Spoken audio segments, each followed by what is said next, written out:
Hello gamers and welcome to another YouTube video on Torchlight. My name is Drew, also known as Kithic. Thank you so much for joining me today. And today gamers, today we're going to go over a little known trick about candle fusing in Torchlight.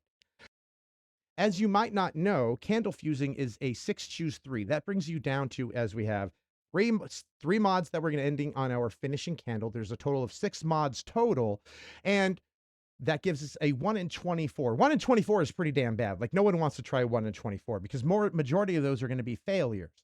This particular little trick right here will bring you down to a 2-choose-4. That brings you down to a 1 in 6. That means you have a 1 in 6 chance to end up with the candle that you want, a 1 in 6 chance to end up with the candle that's a complete failure, and a 4 in 6 chance to end up with a usable candle that's going to have one of the T0s that you are trying to get on the finishing result. So the way that is done is this.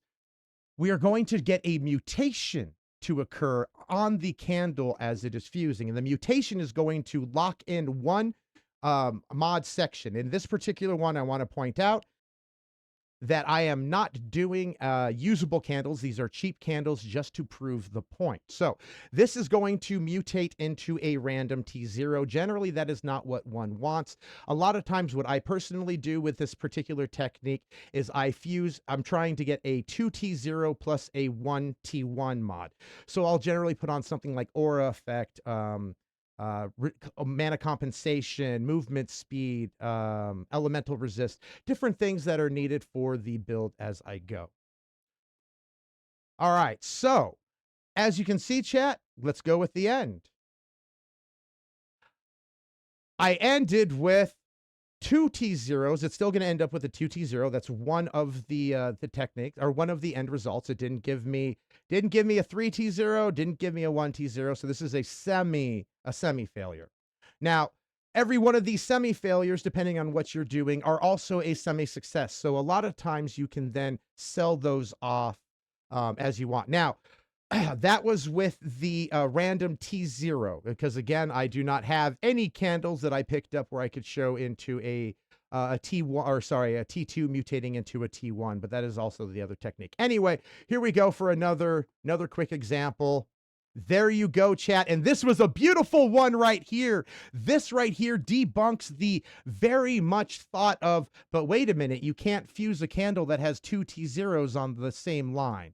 As you can see, it is completely random. Thank you, game, for the display.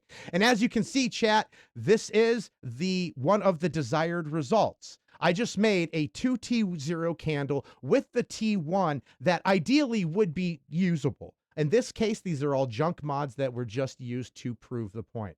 I thank you so very much for joining me. If you have any questions at all, you can catch me live 5 days a week at twitchtv.com/KithicX, where I will gladly answer any questions relating to candles or city pushing, which I have pushed Deep City and probably one of the few people on the Western side who has pushed City to 900. I did that in Season 4 on Erica 1. So if you're looking for any strategies on pushing City as well, I might be your guy. Thank you again for joining me. You have a great one. Goodbye.